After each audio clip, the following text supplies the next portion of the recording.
ಇಲ್ಲಿ ನೀವು ನೋಡ್ತಾ ಇರ್ಬೋದು ಹೇಗೆ ಇಲಿ ಮತ್ತು ಅಳಿಲುಗಳು ತೆಂಗಿನ ತೋಟದಲ್ಲಿ ಹಾವಳಿ ಮಾಡ್ತಾ ಇದ್ದಾವೆ ಅಂತಂದು.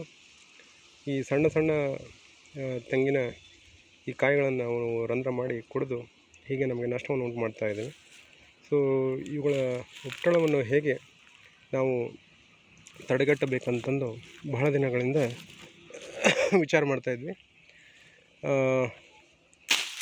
ಬಹಳಷ್ಟು ವಿಚಾರ ಮಾಡಿದ ಮೇಲೆ ಅಂದರೆ ಯೂಟ್ಯೂಬು ಇವನ್ನೆಲ್ಲ ನೋಡಿದ ಮೇಲೆ ಕೆಲವೊಂದು ಕ್ರಮಗಳನ್ನು ಅನುಸರಿಸಿದ್ದೀವಿ ಇಲ್ಲಿ ನಾವು.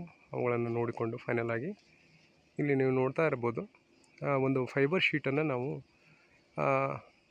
ಅದರ ಸುತ್ತಲೂ ಸುತ್ತಿ ಒಂದು 3 ಮೊಳೆಗಳನ್ನು ಹೊಡೆದಿದ್ವಿ.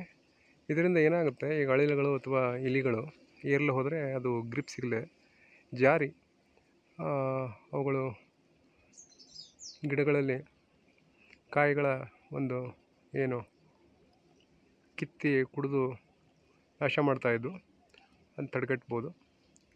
ಸೊ ಇದು ಎಕನಾಮಿಕಲ್ ಆಗಿ ನಮಗೆ ವರ್ಕೌಟ್ ಆಗುತ್ತೆ. ಇದನ್ನೇ ನಾವು GI ಶೀಟ್ಗಳನ್ನು ಮಾಡಿಸಿದರೆ ಕಾಸ್ಟ್ಲಿ ಆಗುತ್ತೆ.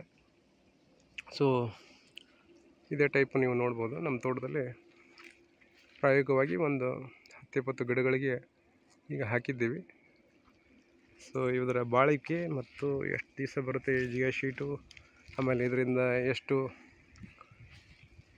ಅಳಿಲು ಮತ್ತು ಇಲಿಗಳ ಹಾವಳಿಯನ್ನು ನಾವು ತಪ್ಪಿಸಿದ್ದೇವೆ ಎಂದು ನಿಮ್ಮ ಮುಂದಿನ ವಿಡಿಯೋದಲ್ಲಿ ತಿಳಿಸ್ಕೊಡ್ತೇವೆ.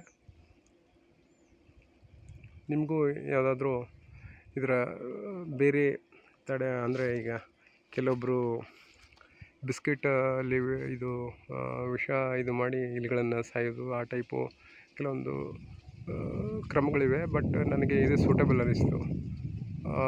ಬೇರೆ ಯಾವುದಾದ್ರೂ ಕ್ರಮಗಳಿದ್ದರೆ ಪ್ಲೀಸ್ ಕಮೆಂಟಲ್ಲಿ ತಿಳಿಸಿ ನಾವು ಅದನ್ನು ಅಡಾಪ್ಟ್ ಮಾಡೋಕ್ಕೆ ಪ್ರಯತ್ನಿಸ್ತೇವೆ.